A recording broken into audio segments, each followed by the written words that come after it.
we're going to be ranking all the Spider-Man movies. We're going to go in order of release. I believe this is in order of release. Well, minus these three. I guess order of the trilogies, or order of the series they are in.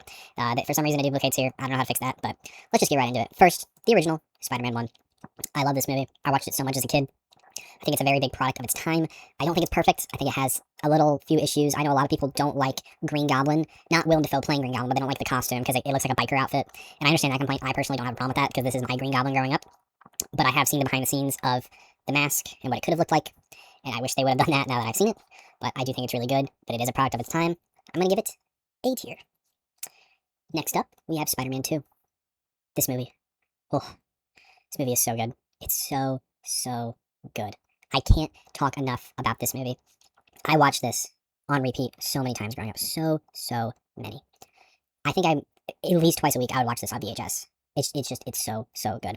Doc Ock is amazing. Him losing his powers and choosing not to be Spider-Man, and then he has that scene with Uncle Ben, and he's like, "No, Uncle Ben, I'm not Spider-Man anymore." Oh, it's so good. And then Aunt May talks to him, telling him how sometimes you have to give up on your dreams to do the right thing. Bro, it's so good. And then at the end, Mary Jane leaves and chooses to be with him despite. Oh, bro, it's S tier. It's such a good movie. Next up, we have Spider-Man 3. This one's hard, because this movie has so many things I love about it, but then it has so many things I hate about it.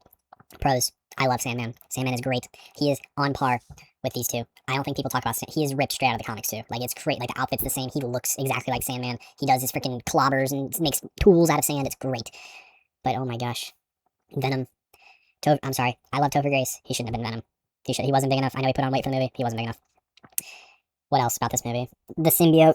I like the black suit a lot, but I hate that they make him hit Mary Jane. Like, he hits her with the symbiote. I get it. It's the symbiote makes him, but it's just, that's hard to come back from for me. That's hard to come back from.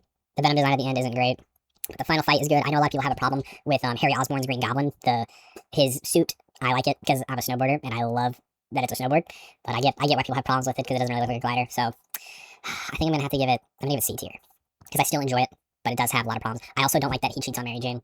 That's him when he doesn't have the symbiote either. He just cheats on her. With Gwen, they're like, oh, it's because he's Spider-Man. He's Spider-Man, so it doesn't count. He still does it. I don't care. I don't like that. Next up, we have The Amazing Spider-Man. Growing up, I loved this movie. This was one of the earliest movies I remember seeing in theaters. I think I was 8 or 9. I loved this movie growing up. I don't think the suit's amazing. I don't like the eyes. I like how he naturally makes it. I like how it looks good. I like Lizard as the villain, and I like Dr. Connors, but I don't like the design for Lizard. I think it's too human, almost like a snake-like. I wish they just did the Lizard from the comics. I know a lot of people have problems with him skateboarding. I don't really have a problem with that. I mean, it doesn't bother me. People have also complained that he is, he's too attractive. Andrew Garfield's too attractive to be Spider-Man. Come on, like, it's Andrew Garfield. And Spider-Man's attractive in the comics. I don't think people realize that. He's not ugly in the comics. He was earlier, but then toward, especially recent ones, he's a good-looking guy. He's not ugly, so. But they also redid the origin from the first one. I wish they would have just gone right into it, but it's okay. The origin's still good. The Uncle Ben's not as strong as Uncle Ben in the first one. Aunt May, I think she's a great Aunt May, but I don't think she's as good as Aunt May in the first one. It's just, everything in this isn't as good as the original, but it's still really good, and I still enjoy watching it, so I'm going to give it B tier. The Amazing Spider-Man 2. I've seen so many people LARP this movie recently and defend it so much recently. It's not good. It's not. And people are like, oh, it has the best swinging. It has the best romance. It has the best action sequences for Spider-Man. Talking to you, Andrew, from the Escape podcast. Just because it has all these great things in the movie doesn't mean the movie's good. The movie is terrible. The story is so bad. It's so convoluted. Don't even get me started on Electro and Green Goblin. The villains are terrible. Like, I like Jamie Foxx. He is not acting in the same movie as everyone else. Andrew and Emma Stone are in their own movie, and then there's Jamie Foxx, and he's in his own movie. They don't collide. It's so bad. The movie it's so convoluted. Green Goblin is, Green Goblin is so much worse. Now, I'm not going to give it F tier, because there are other things on this list that deserve F tier. And it still has some good moments. Again, the swinging is great, but people forget how freaking bad parts of this movie are. Like, they just forget it, and I don't understand how they can excuse it. But, next up, Spider-Man Homecoming. I am not as high up on this movie as others. Some people, they freaking chant, like, they're like, oh my, this is the greatest thing I've ever seen. It doesn't feel a lot like Spider-Man to me. He doesn't have a lot of moments that I'm like, that's Spider-Man. Besides him lifting the rubble, that's the only one I can think of off my memory. But he's always like, I like Vulture. I think Vulture's really good. I like the reveal that he's Liz's father. I thought that was great. You don't see it coming. I like that. I do like that it's like a continuation, kind of Avengers, like the aftermath of Avengers in New York City, and he has to deal with it. But it seems like everything in this movie is very commercialized for the MCU. It doesn't feel like its own Spider-Man movie. And I know a lot of MCU movies feel like that, but this one feels like the worst, especially with it being like Iron Boy Jr. He's not his own character, and I get there. He has to build up being his own character, but the Spider-Man you see in Captain America Civil War and this Spider-Man feel just like the Civil War Spider-Man. That Spider-Man's great. He's quippy. He can keep up with everyone. No, like, it's so good. And this one, it's not bad. I still enjoy it. From a movie perspective, it is a good movie, but for Spider-Man, it doesn't really feel like Spider-Man to me. But I still enjoy it. Still have a good time with it, and has a lot of highs, so I'm going to give it B tier. I think it's on par with The Amazing Spider-Man. But I know a lot of people that'll put it up here. It's not that good. Far From Home. I don't like Far From Home. I don't like that they take Spider-Man out of New York City. I think Mysterio's good. I like Mysterio. Jake Gyllenhaal's a great character. Again, they just keep doing the whole thing with him being, consequences of Iron Man. It's related to Iron Man. I get Iron Man's dead in this, but he's still having all these impacts on him. And he still doesn't feel like his own character. Like, I don't like that. And him being in Europe ruins it even more. I don't care for Spider-Man being in Europe. I want him in New York City, and I want him interacting with people from New York City, and him swinging in New York City. And they don't do that in this one. And it's like, everything, the story, okay, these movies feel like two halves of the same whole. The story in Amazing Spider-Man 2 is terrible, but everything Spider-Man related is good. Far From Home, the story is good, but everything Spider-Man related is bad. And it's just like, if they could combine these two movies, I think you'd have a great movie. But half of it they do bad in Spider-Man 2, and the other half they do bad in Far From Home. So I gotta put them on the same tier. No Way Home, oh my gosh, No Way Home. I can't believe this movie exists. Like, sometimes I feel like I lived a dream and saw this movie, and then I remember it is real. I just can't believe how good this movie is. It's so good. They've balanced the villains better, and they fixed the villains too. They fix Electro. They make Doc Ock good at the end. They don't kill everyone off. They take away Green Goblin's helmet, and you see Willem Dafoe act, and he acts like a guy. It's like, Norman's on sabbatical. Like, it's so good. I love it so much. The only complaint I have is that I wish they would have done a comic accurate Lizard. The only complaint I have. Everything else is just so good. You have all three Spider-Mans. Like, it feels like a dream come true. It doesn't feel like it still doesn't feel real to me. This movie doesn't feel real, and I gotta give it S tier. People they're like, oh, the rewatchability. I rewatch it all the time. I never get bored of this movie. I love it so much. Now we got the stinkers. I don't even have Craven on here. Craven, I give F tier. If there's another one I'm forgetting, tell me, but Craven's F tier. Venom 1. It's terrible. This isn't Venom. This is not who Venom is. Tom Hardy. I love Tom Hardy. He's great as Bane. I know some people don't like him as Bane for some reason. I think he's great as Bane. He's a great actor, but holy crap, these movies are so bad. They're so bad. And Venom's such a good character, and they make him a joke. They make him a complete joke in these movies. And, like, I don't know what they were trying to do with the Sonyverse. I don't understand if they were trying to make a Sinister Six and then face him against Andrew's Spider-Man, or if they were going to make him face off of someone else's, or if they're going to do a new Spider-Man. But, like, oh my gosh, I get it. They have that contract where they have to put out a Spider-Man movie every so often, and that's why they're doing these. But, bro, oh my gosh, they're so bad.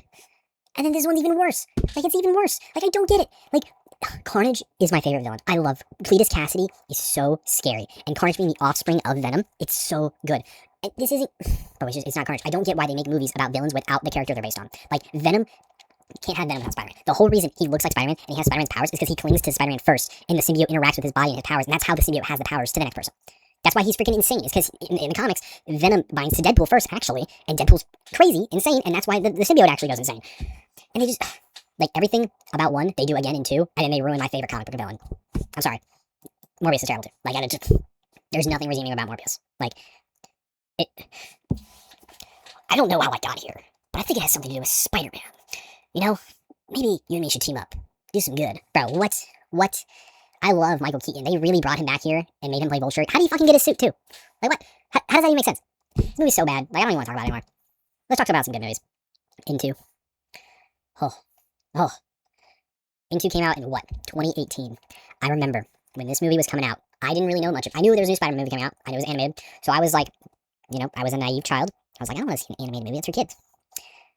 Holy crap. I was so wrong. Into is so good. The story flows so good. The characters are all so good. The soundtrack is so good. It's amazing. It is just I can't believe this movie exists. Like, I can't. And then they follow it up with a sequel that's better. It's better than the first one. How do you do that? How?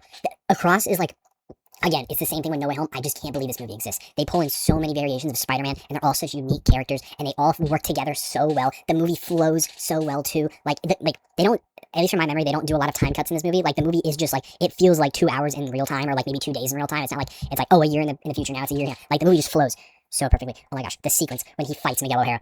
Bro, oh my gosh. It's so good. So good. Oh my gosh, his interactions with Gwen. I can talk about this movie hours. So good. And it brings home the main theme. Anyone can wear the mask. Anyone.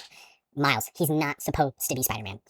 He can still wear the mask. And I hope if Beyond is as good as these two, like, I hope it is. I hope it is so much. because these movies are so good. I hold them so dear to my heart. And if Beyond's good, I don't think I'll ever see anything greater in my entire life, because Beyond Spider-Verse is just so great. And that's about it for my ranking. But I want to talk about Brand New Day.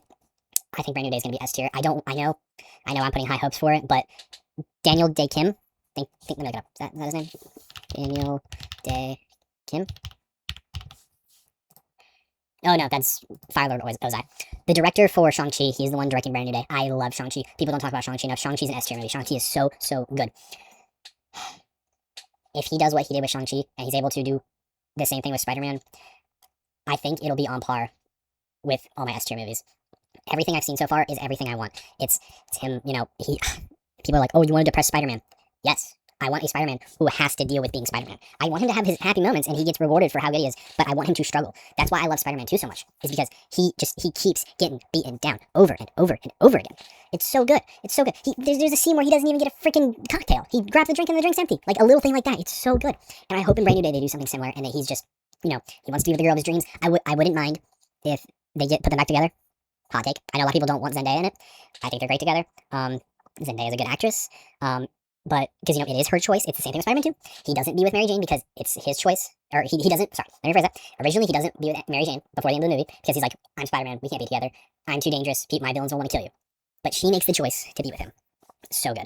They can do the exact same thing with this movie. And if they don't, I'll be okay with it because I understand he's protecting her and that's part of his character. But he promised her. I want them to get back together. I think that'd be amazing. So, that's about it for my ranking.